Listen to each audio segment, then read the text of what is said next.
And in today's 10th and final race, scratch the also eligibles, 13 Elusive Ruler through the 16, Judicial Restraint. Scratch 13, 14, 15, and 16. And a rider change will be announced for number 12, Rodolfo. Jockey change to be announced. Fast and firm here at Belmont. We'll come back at 12:30 to recap the changes. First race post is at 12:50. Up next, the Sunday edition of Talking Horses with Andy Serling and Acacia Courtney.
For almost 150 years, the Saratoga name has been synonymous with the finest quality, sustainably sourced spring water available anywhere. Saratoga carries on the rich tradition of its forefathers by crafting each stunning blue glass bottle with the same attention to detail and care that has been its hallmark for generations. Visit SaratogaSpringwater.com today or ask for us by name at your local market or restaurant. Saratoga Spring Water. Make every day exquisite.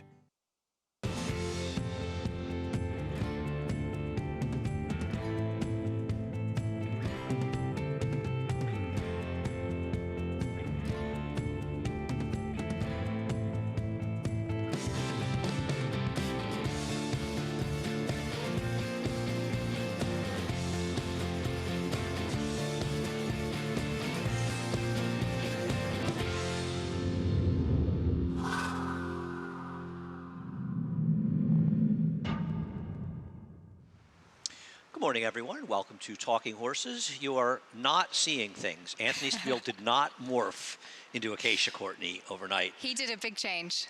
He did quite a change. We didn't want to tell anybody, but anyhow, Talking Horses is presented to you by Saratoga Water. We're pleased to have them joining us. And Acacia, welcome to Talking Horses. I don't think you and I have ever done the show together. No. Of course, every day on America's Day at the Races, but now the roles are reversed a little bit, but looking forward to it. Yeah, Andy. I get to host. I get to misbehave the same way you do when you're in the big chair today.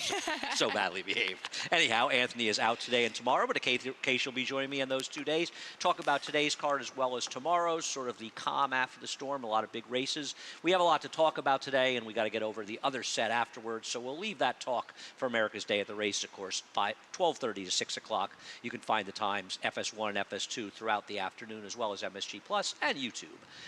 Head on over to Naira Bets. If you're not a member of Naira Bets, no better time than the present to sign up for Naira Bets. We will match up to $200 your initial deposit. Use the promo code MATCH200. Support racing in New York. Play through Naira Bets. through Naira Bets today on the app and the app only. If you bet $50 or more on each Belmont and Lone Star, you'll get a $10 bonus for tomorrow's Columbus Day card. Keep in mind, we are racing tomorrow on Columbus Day. We moved the turf stakes to next weekend with the inclement weather coming tomorrow. We do have two turf races scheduled in the card. Given the expected weather, the likelihood of those races being on the turf are not strong, but I have to give credit for the racing office for putting together a card with 7 dirt races, knowing what the potential weather was. Yeah, very smart move, and looking forward to getting a chance to seeing those stakes next week. And I think definitely a right move for bettors and for horsemen alike. So we'll make sure to kind of tackle it and keep all of that weather in mind. I agree. And Decorated Invader would have been a heavy favorite in the Hill Prince. We'll get to see him run on the turf next weekend. Race number 1 today. I guess Cobble Hill, the number 5, feels like the horse to beat in here. I don't have a lot positive or negative to say about Cobble Hill. I will say in this race, he did sort of have the run of the race coming up the inside and getting a good trip, but he seems very logical in this spot. Yeah, he makes a lot of sense. I guess the biggest thing is, Andy, is that I didn't completely trust him, but I don't know in this field if you really can trust anybody. So as you just kind of go through, I mean, Rob Atras had him going well at one point. He broke his maiden and then came back for 16 non-winners of 2. But this isn't any kind of world beaters that he's facing in here. I did prefer Fortune's Fool slightly, thinking just facing a little bit better and maybe just having the inside, having some more speed. So that's where I landed, but Cobble Hill makes sense. He does feel like the speed Fortune's Fool, and that's why I took him as well. Now, one of the things is, you know, picking these races, and you did it last night, because you were thrown into duty at a late date. And they have this card somewhere around Labor Day. Is the track was very kind inside speed, especially the inside on Thursday and Friday. I thought yesterday's track was very fair. I mean, early in the day, it appeared that maybe outside runners doing better, but then you look at the result of the Happy Saver coming through on the inside. Even Todd's horse that lost, New Bomb, he was down on the inside, and I think he ran just fine down on the inside. So I think we saw a very fair racetrack. But even on a fair racetrack, a horse like Fortune's Fool could have that pace advantage. He's faced better, but I have to admit, even in picking him, I'm a little dubious of his form. The thing is, Mission Wrap It Up, claim from Chad Brown, and obviously Bertrand Catramachi does a good job, but he'd have to improve this horse off of Chad Brown, all likely to win. And both of the horses for the Notas coming, you know, Allure, who did no running off the layoff, and Titan's Will, aren't they both slower recently, but also better going longer? I agree. They're both turning back in distance a bit, and I gave the slight nod of the two of them for 4th to Titan's Will just because before the layoff he was facing a little bit better, and Allure just had such a disappointing race last time out off the bench. I agree with what you said about Mission Wrap It Up. I felt his last race at Saratoga hard-ridden already into the turn and just ran pretty well to get 3rd, ran a little bit, but just you felt like would have had a little bit more punch. And while you do respect the connections, it just kind of felt like last time or maybe even a couple of races ago was the time. I agree with that completely. I thought he ran pretty well in the Mike Lee, and then he just sort of has gone nowhere from that race. And you're right about last time. It was an interesting field, but he had his chance to win last time. Doesn't mean he can't win off the claim today, but I think he's theoretically facing at least one, if not 2 tougher horses today. Race number 2, a bit of a crap shot in here. You are going to Martinez, hopefully to get back to the turf sprint first time out. I think that his sprint race was better. He was very green, kind of unprofessional, distracted in that first race. And then last time out, I kept watching the replay over and over again. And you and I covered that race where Step Dancer just ran off and was so impressive in that. So I think that he actually did face a good field going longer last time out. His sprint race, he seemed to be closing, though, a little bit green. Last time out, going longer, just seemed a bit flat in the stretch. And so I'm hoping that turning back in distance now, having some experience. That said, talk about trusting a horse. I don't trust him in here for sure. I know he took a lot of money in his last couple of races. I know the owners have been very high on him. We'll see. This will be the day to decide if he's really a better sprinter, if he can take a step forward. Well, West Point Thoroughbreds being high on a horse is sort of an obvious one. Hey, they like to support it at the windows. Listen, you know, Tom Bellhouse, a good friend of mine as well. Terry Finley, always looking for it. Joey Migliori, always looking to see those guys do well. You know, I have mixed feelings. I will say, I don't think he ran that badly last time going long. Yeah, no, that's because he was sort of making a move into what was a pace that was falling apart. So I don't think he ran particularly badly going longer. You may be right, he's better going longer. I wasn't sure. And I wasn't sure what to do with his race first time out. Because the second horse did come back and improve. I do think he kind of had the run of the race. He didn't finish. I'm a little skeptical I went to the Christophe Clement horse that you don't have of the two in Chrome Dixie, who took money first time out. And I thought that this horse had, like, legitimate excuses in that race. Just kind of got trapped down on the inside. And Joel never had a chance to run with him. And when you're Joel Rosario and you stay ground all the time, and I really do think he's a great turf rider, as you know, but sometimes staying inside, you're going to get burned. On the other hand, staying inside like he did with Civil Union, he was able to extract himself and win that race. So it pays off much more often than it doesn't. In this case, it didn't. It is a little odd that they ran this horse long first time and now they're going short. It may be a sort of sign of no confidence whatsoever, but I want to give him a quick chance turning back. Christophe does have very good numbers turning his horses back in turf sprints. Yeah, does have the race, and I agree with you. Down on the rail, looked to me like he was a little bit keen early and then just never really had any chance. And when things did kind of open up a little bit, it seemed to me like there just wasn't maybe much left. And so maybe that's where the turn back will help. I'm not sure. That may be the case. I'm not sure. You've got Christophe's other horse who's got a tremendous dam side pedigree. Huge pedigree. But you've got Flintshire who wants to go a mile and a half, so it's a little odd. That's true. It's very true. Flintshire did have his first stakes winner at Pimlico last week in Fluffy Socks. Oh, I love the name. No. For Chad Brown. No, Slumber. Slumber, that was Slumber. Excuse me, my mistake. Like You're the only absolutely Slumber right. out there. The And only you're trying Slumber. to bury Slumber. He has one horse out there. And Slumber's doing very well. give the had a credit nice- to Flintshire. I'm Wait till they sorry. find out. Flintshire, he was a great horse. Let's see how he's doing so far as a sire. But you mentioned the bottom side pedigree. You've got Image of Noon, Memories of Peter, Stakes Place, Maxwell Esquire, also trained by Christophe, who did win first out. Very solid turf horse. The pedigree's there with Irad Ortiz, so I gave a little bit of a nod to this one. I don't know anything about either of these horses, but we'll see if this one can run it first. Well, this one has far and away the strongest turf pedigree in this race. It's not particularly close. I have the Michelle Nevin horse, Tanner's Neck Lane, in there. The dam was a multiple winner on the turf. You have to sort of like what you've seen from these Lau bands. And Michelle did actually win with a first-time starter going short. She's been hot. So I threw that one in as well. We'll see what happens in race number 2. Race number 3.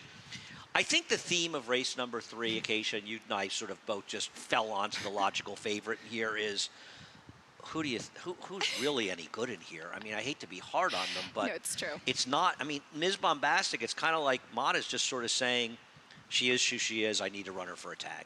And, you know, she's had 3 races. She comes back relatively quickly, too, especially for this barn, just having raced on September 27th.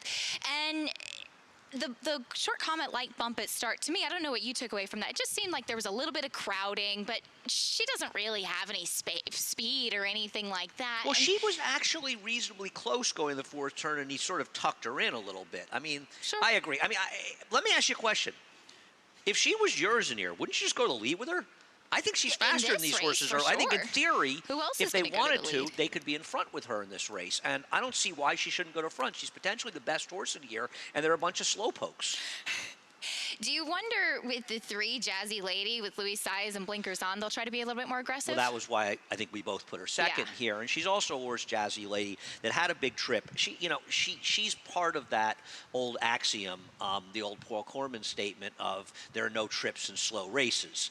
Because her first race, she had a monster trip in there, but it was a woefully slow race. And it showed. She came back a couple races. She got better trips, but she still wasn't that good. But I agree. Blinkers on, a year older in this field. I wanted to give her a shot, too. She's taking a drop in class, too. And as far as baseline drive, I kind of felt like 2 starts back when she was exposed. I was happy that Kemba won because I'm a UConn fan, and then the horse was named after Kemba Walker. But besides that, That finally just occurred to me when you said that. I felt it was a pretty soft field. Yeah, I thought she was actually fully exposed in her debut. That's fair. So, Sure. Actually, That's fair. this is one of the few times I yelled at Anthony and his horse didn't come back and win when he picked her second time out. I don't get this horse, and she's slow. And, I mean, that's the problem with Jazzy Lady. I do think it's possible they want to be more aggressive with her, but, man, she has She's no just speed. not naturally but fast, maybe this is a race where if somebody sort of seizes the bull by the horns, they're able to be aggressive. And, I look at Shug's horse. She throws heat. You've got her third on the outside. I mean, I will say one thing about the field she comes out of. Looking at the Beyer figs of the contestants, that figure could be in the low 60s. Now, We're talking about a horse getting his figure in the low 60s, but I think it's a little bit better race than it looks. I agree. And just looking back at my notes from that day, I much preferred her switching to the turf, and it showed too. I mean, her first dirt races were terrible, but she has been off for a while, but she's a big, lanky filly, so maybe just some physical development with the time off too will help. Yeah, we'll see what happens. I wouldn't want to be overly harsh about anybody in this race, but the favorite, Ms. Bombastic, is the horse to beat. Race number 4, you know, at the end of the day, I know Prairie Fire is going to be short. Last time was the time with her. We'll take a look at her replay. These Linda Rice horses like her, and we'll show you a stat after this, they just usually hold their form, and I don't think her form came out of nowhere because she ran really well 3 back, and then she had trouble, trip at the start, 2 back, and then last time out, this was a great example of why Jose Lezcano is winning so many races. Yeah. There was a late scratch that took speed out of the race. There wasn't much speed, and Jose put a horse who at times has been coming from way, way back, put her right in the game, and she galloped. I think the blinkers helped a little bit too, as she's been the type that tends to kind of try to run off in the warm-ups and things like that, and she just really seemed like everything kind of came together with a great ride. And she made, you know, Linda's got these superior numbers. I put that with Belmont. She's 27% with 270 starters. Wow. Off of wins and dirt sprints, which is truly remarkable because the majority of the time they're moving up, and just the fact that her horses hold the form. And I think it's a key to Linda. When they're going well, they go well. When they're going lousy, they're sort of falling apart. Yeah. But when they're going well, they're going well. Now, having said that, I'm scared of this horse, Motivated Seller. Oh, yeah. Because she's fast, and this is a race where the buyer figure doesn't really tell the story. Because this pace was blindingly fast. And she still managed to win. I know the other speed finished second, but she finished second beating a pole. And if you look at the time from U.S. rating, they have her rated as good as Prairie Fire in her debut because she was involved in that fast pace. And let me tell you, they're going to have her to catch in front. She is quick. And she looks it too. I mean, I remember seeing her first time out. She just looks like a true sprinter, compact, just strong, the way that she's built. And I was very impressed by that race because, as you mentioned, Senora Roma finished second, but she was right there breathing down her neck the entire race. And the way that she kind of was able to pull away. And Javier Castellano that day rode her hard out of the gate. He wanted her to show speed. So if she ends up trying to just pull away from the rest of the field in here, she could be very, very tough. I know she's off the layoff, but as you kind of mentioned yesterday, in Chad Brown we trust, off of a layoff, a horse that won by 6 upon debut, I'm sure he's not going to bring her back if she's not ready to return to the races. No, I'm glad to see her back in here, and I think she is a danger. I mean, listen, the 5 Fangirl has faced some decent horses, and I don't think she's impossible, but this might be a pretty tough spot for her off a layoff, but her last race was pretty good. She's had some gaps in her races for sure, but she did face newly minted Bridlewood Cat last time out, and she does have a little bit of natural speed as well. I don't think she's as fast as Chad Brown's horse, though. See what happens in race number 4. Race number 5, I found race number 5 to be extraordinarily difficult. Yes. You've gone to Stay Home Mama. I struggled with her. I wish she did a little running last time. The biggest thing was I found a stat on Mike Maker, 2-year-old's second time out, going from maiden special weight to maiden claiming, 8 for 20 for 40% win, 60% of the time in the money, and a positive ROI. That's 4 for 11 with just dirt horses. And I think we often kind of look at Mike Maker as a turf trainer, but with 2-year-olds on the dirt, second time out taking the drop, it's good numbers as well. So I landed on this one. Yeah, she really was very well outfooted early on, and Luis Saez tried to get a little bit from her, just not good enough, but this is not a super tough field, it appears on paper. It's a funny race because every single horse that's run has done absolutely no running in their starts. They've just done no running. And wherever you go, you're either guessing with a first-time starter, unless you have some sort of information, or you're hoping a horse like the 9. And I'm not going to argue with you. I mean, I think that horse is dangerous in here. I took a shot with Cali Magic. I have a trainer stat for Chris Engelhard. It's not really much of a stat, but for what it's worth, 3 for 5 at Naira with his maidens going turf to dirt in their second starts. He's done this before. His turf to dirt sprint numbers, he's 8 for 31 overall, or 8 for 33, excuse me, 224 ROI. So this is a move that's worked for him. I know he's an Al Khali. It's kind of more dirt. If you look at the dam side, I'm just guessing. I'm just trying to make something happen. You know, the horse I wanted to pick on top was the 5 Stormy Cat Lady. I respect Rick Schosberg, $80,000. You know, it's a first foal. The dam was an okay dirt runner. I was going to use the 4 and 5 as my main 2, but I'm open to anybody. I agree with you. It's a very tough race. You've got Joel Rosario on Cali Magic in here. Stormy Cat Lady seems like she's been training well. What do you do with Nebo, who cost $130,000 at the Fasig-Tipton New York bred sale? Decent New York bred pedigree as well. Actually, pretty strong New York bred pedigree. He was an MTO yesterday in the last race, MTO. right? Okay. And does debut for $40,000. I know it's oftentimes just being logical, but for horses that have big price tags and a 2-year-old as well, it's not like he's 3 or 4, or she is, excuse me, debuting for a tag. Always a little bit of a question for me. I agree. I thought the same thing. I mean, obviously she's dangerous. We saw Jonathan Thomas win with a first-time starter yesterday, and I will throw in the question of the day: where is the name of the 6 coming from? Employees only. That I don't know. The owner of the horse knows. Race number 6 starts off the late pick 5. We're going to take a quick break. Acacia and I will be back after a quick break to hear from our good friends, Saratoga Water. For almost 150 years, the Saratoga name has been synonymous with the finest quality, sustainably sourced spring water available anywhere. Saratoga carries on the rich tradition of its forefathers by crafting each stunning blue glass bottle with the same attention to detail and care that has been its hallmark for generations. Visit SaratogaSpringwater.com today or ask for us by name at your local market or restaurant. Saratoga Spring Water. Make every day exquisite.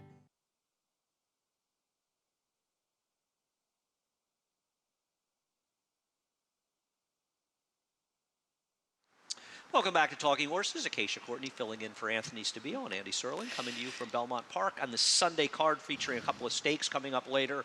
For those of you who don't know, Employees Only is a bar. Race number 6 has a little bit of a Chad Brown look to it, and we'll start out with Lahara. And I wanted to show the last half mile of his race last time out because, listen, he's a little dressed up off that Fig 2 back. But in this race, he got very unlucky.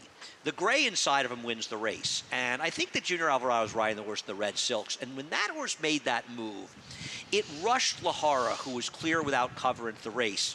And the eventual winner of the race, Winning Factor, was kind of able to sort of stay there and tuck in. Now, Lahara is still probably supposed to beat Winning Factor, but it was that middle move that sort of took Lahara out of his game and ultimately absolutely cost him the race. He had to take over from Picasso right here, where Winning Factor was able to make that ladder move, take advantage of everything that had happened in front of him, as they were all really kind of strung out, setting the pace early on in the race. And yeah, he ran a big race 2 starts back behind Colonel Liam to get that 95 buyer, and I think that's why it was such a high figure. And obviously, if he runs like that in that kind of competition, he's the one to beat in here. Is Colonel Liam perhaps one of the most exciting turf horses out there right now? Unfortunately, where is Colonel Liam? We haven't been able to see him. I hope he comes back because he is good. I hope he comes back. I thought he was very exciting. I gave a slight nod to Price Talk. He's coming off of an official maiden win last time out. I think there's just like that kind of raw talent there with him. And visually, I thought he ran a really good race last time. Take a look at his race visually and take a look at him winning. The only thing I would say about Price Talk, and I'm not against him, is he has had unbelievably good trips in his races. I mean, you can't get a better trip than he got in this race. Now, to be fair, he also ran very well, and I know that Jorge Abreu has been very high on him since that race. There was even some talk he was thinking of taking a shot at one point in the Belmont Derby. Now, that would have been an ambitious spot for him, but he's obviously got some talent. Yeah, he does. And of course, he crossed the wire first in his debut. He was very, I guess, green would kind of be an understatement for him. But he came back and he ran very well and much improved second time out. And obviously, a vote of confidence stepping up to be in maiden special weight competition. But I think he's talented. This will be, I think, a real litmus test for him. He was part of a very interesting bookends of the meet up in Saratoga. And you could argue he was justifiably disqualified the first time out. and that was opening day at Saratoga. Closing day at Saratoga, a horse was not disqualified for doing a very similar thing to what he did, and a Klarovich horse had finished second in that race and was not put up. It was sort of an odd bookend to the races. What about horses like Gladrock, who ran that one race at Delaware? I think would have to improve off of that, but I don't think that horse is totally impossible. You know, he was entered last week at Pimlico on the Claiming Crown Preview Day on Friday. Claiming Crown Preview Day. Claiming Crown Preview Day. It Sorry, was, I of missed course, that. off the turf, so they scratched and are bringing him here instead. But he looked like he was, of course, about to lay over that field. One thing I think is interesting, I'm sure you saw this as well, is that it looks like the field he beat at Delaware, where at first glance you might think, okay, he didn't really beat anybody that day. Bad. It wasn't a bad field. The next 3 horses behind him have all come back to win. Well, the second horse won at Presque Isle. At Presque Isle, yes. That's But then the third one just came back, Centerfold Prospect, to get a 79 Beyer speed figure next time out. No, I agree. I think that's a legitimate race. And, you know, it's funny because when you look at this race first, my first inclination was, well, there's yes is going to clear the lead easily, and he may.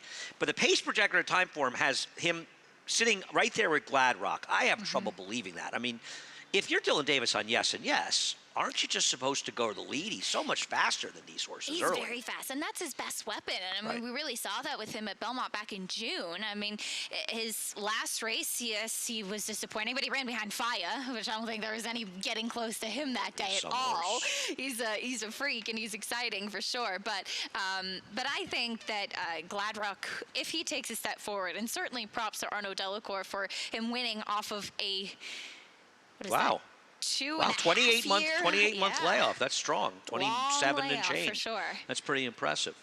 All right, on to race 7. The Futurity starts out the stakes portion of the card. We got 2-year-olds in the next 3 races. As a matter of fact, one of the problems I had was trying to handicap Wesley Ward because he had the 10 trade deal entered down at Monmouth, but it should have occurred to me earlier that, and we're taking a look at trade deal and after 5 running 1-2 at Kentucky Downs, that it's supposed to rain tomorrow, so that race will probably get rained off on the turf tomorrow. I got to say, I thought this was a solid race. I don't have anything against either one of these horses. It feels though like one of the Wesley Ward horses will get bet much more than the other one, and that's the one that'll run really well.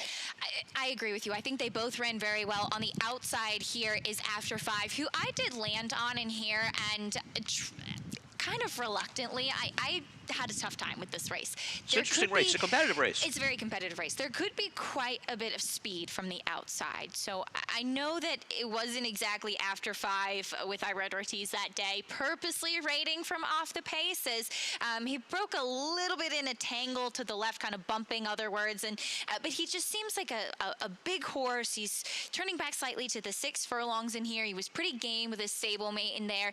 I thought they both ran well in that race, but we'll see who gets the trip. And I liked them both coming out of that race, to be honest. I think they're both very dangerous. I've got them second and third. I don't have anything really against them. I think Momos is an oddity. We were talking a bit off camera, you and I, before the show. Interestingly enough, Christophe Clement, you see this horse is entered at Monmouth tomorrow in that turf stake we mentioned, but it's entered as MTO. Yeah. So I was sort of confused as to what the thinking was there, and I was almost wondering if this was a quasi-MTO, hoping it would rain before this race. They're trying him on the turf. The dam's a Speightstown, so even though there isn't really much turf pedigree in the dam side, there's a lot of pedigree in the second generation of dam. A lot, yeah. The second dam was a 4-time turf winner, and she produced Daddy's Little Darling and Mongolian Saturday. Of course, they're dirt, but there's quality in the family for sure. But there was some turf in the second generation. Is she? You know, the time form once again has him faster than Country Final. I'm skeptical. Country Final is a turf sprinter. I thought Country Final, the 8's last race, was extremely good at Kentucky Downs. Yes. I take this off with a grain of salt. It started raining. It was probably... It was tearing up the course, but the times weren't that slow. But that was a wicked fast pace. The other speed finished well back in there. I think 5th, but well behind Country Final, and improved 13 Beyer points to win the Indian Summer next time out, which is the Keeneland Turf Sprint prep for the Breeders' Cup Juvenile Turf Sprint. So I thought this horse ran well. I mean, they shipped this horse to Monmouth to run a turf race that got rained off.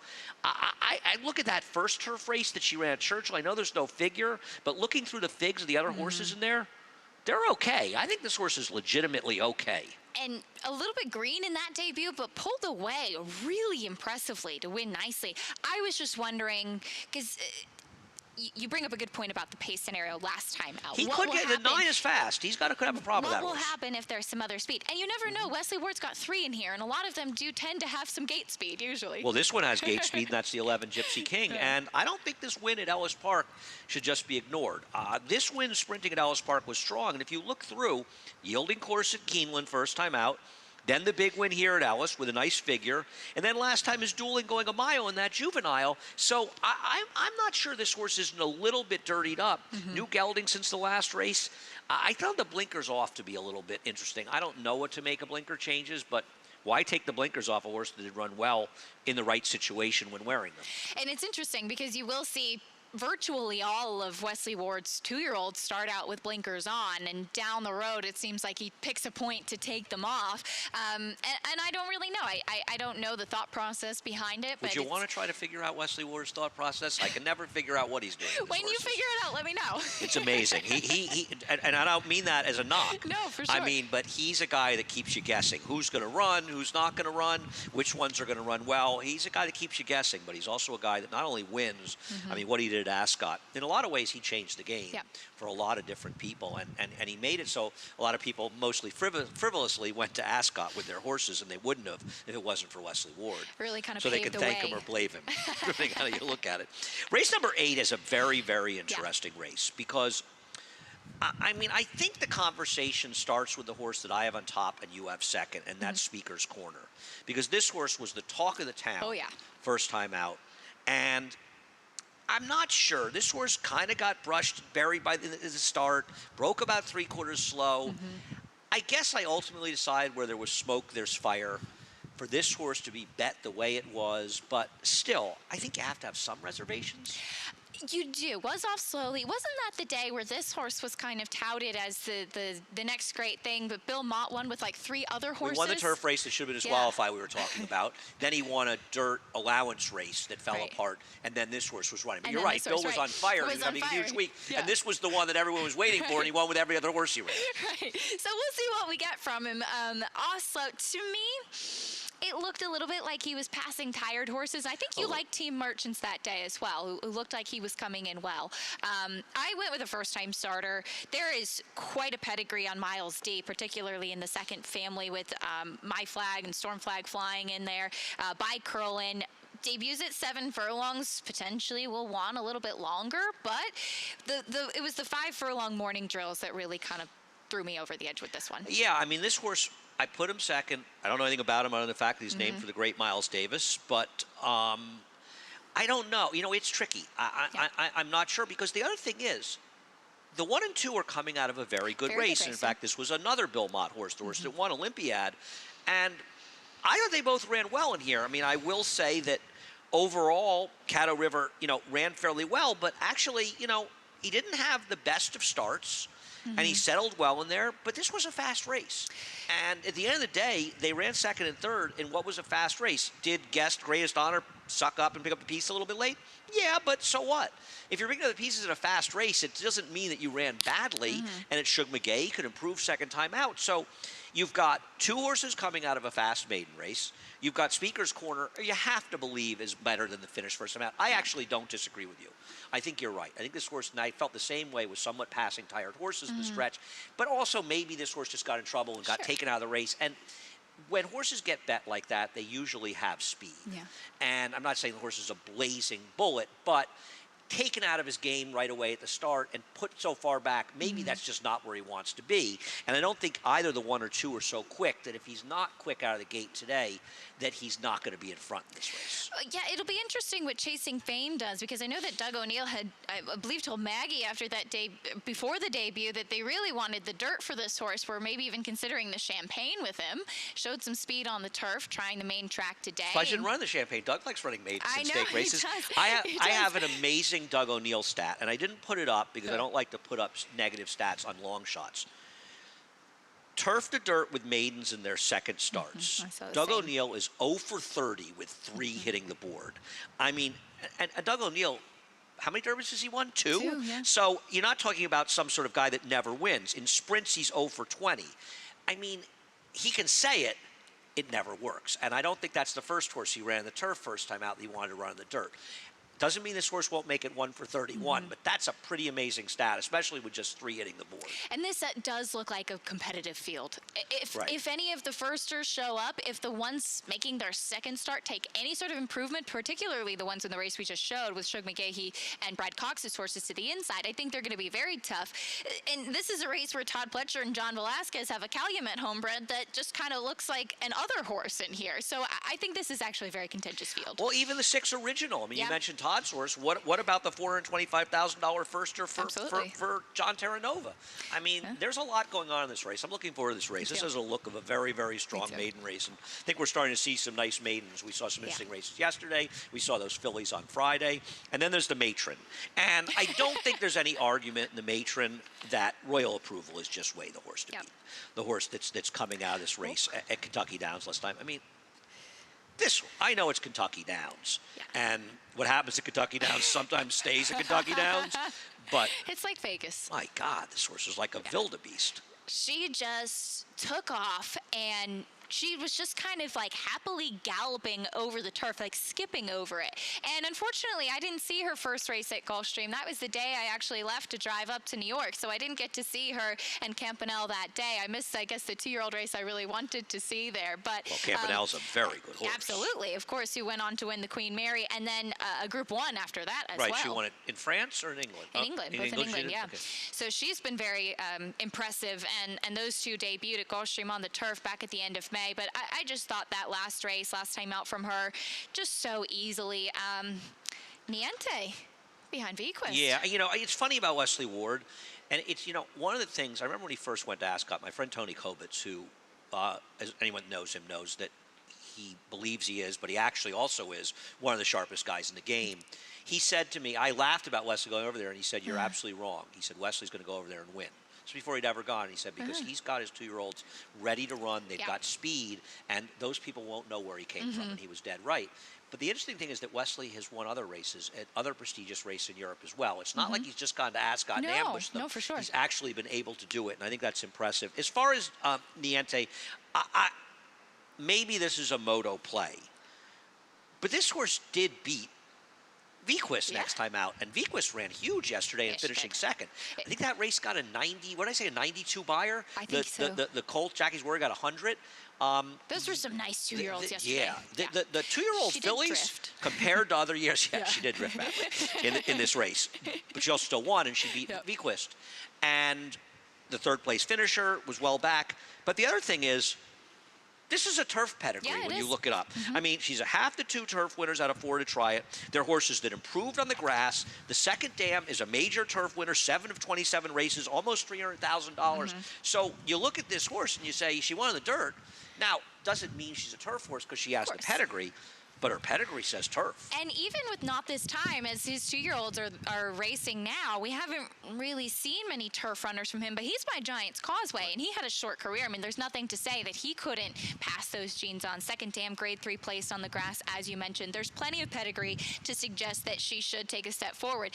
And if she does win today, how much does that flatter Vequist and the 2-year-old dirt fillies that are running right now as well? I don't think Vequist needs to be flattered at this point. No, I think she's been great so far. This is probably not just competitive, but at a high level competitive, one of the better potential Breeders' Cup juvenile fillies we've seen in a while. When you think of Simply Ravishing, the first 2 finishers yesterday, obviously Princess Noor from out west, and that's why when people were talking about Princess Noor two weeks ago is, oh, she can't lose Breeders' Cup. It's like, let's wait and watch the next 2 races.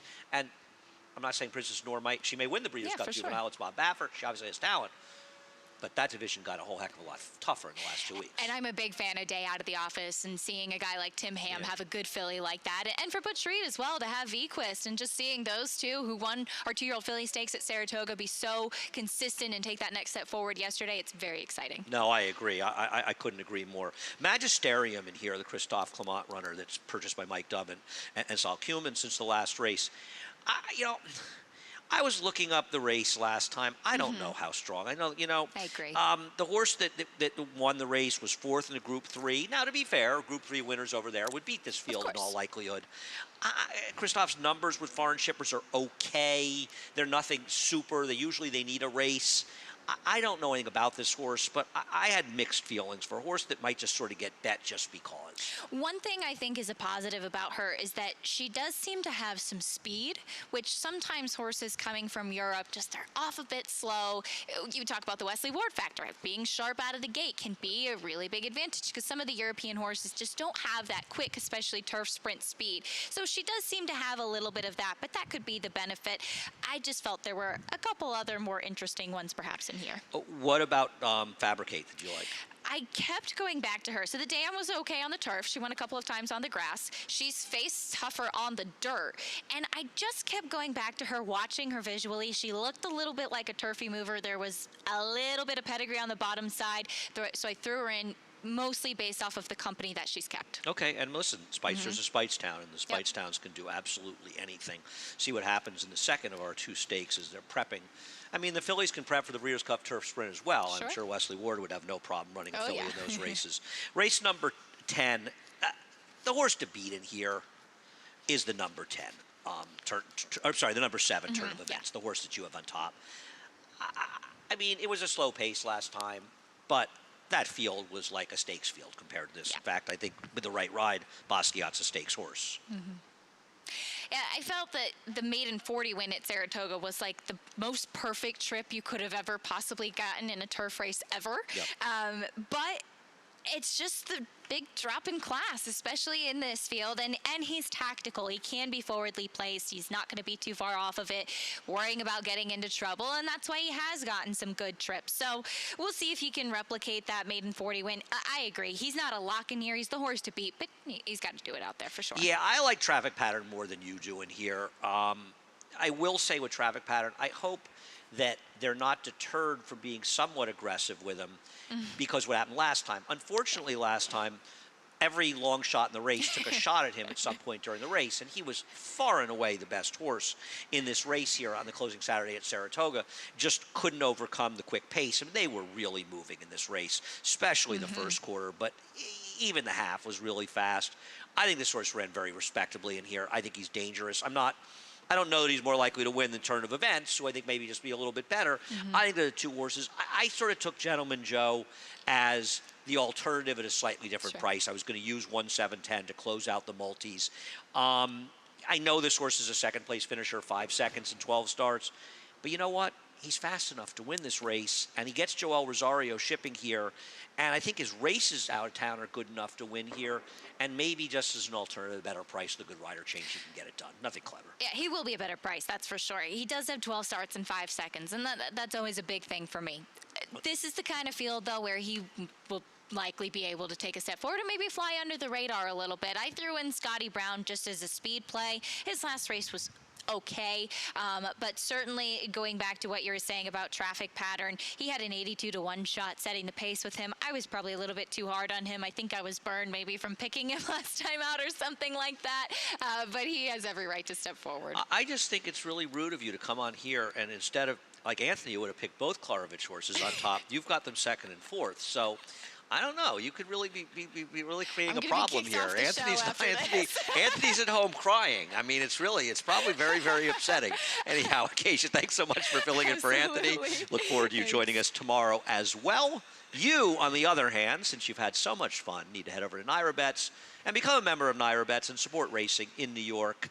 Use the promo code MATCH200, and we will match up to $200 of your initial deposit bonus. NairaBets.com. We are offering a 50-50 on Lone Star and Belmont. 50 or more on each track through the app and the app only, and we'll give you $10. America's Day at the Races, 12:30 to 6, FS1, FS2, changing throughout the day. Right. Check the Naira Bets Twitter account, which you should be following anyway, to find out exactly when the times are. You can go to the website. Also, we'll be on YouTube as well, MSG Plus, and others. Acacia, I think we're on briefly together because I'm on late, but I think we're on for about a half an hour. I start the show off and then I'm on and off throughout the day, but it'll be a fun one, that's for sure. All right, everybody, have a great day. We will catch you later. Johnny I in a few minutes up with the reprise, the Scratches and Changes.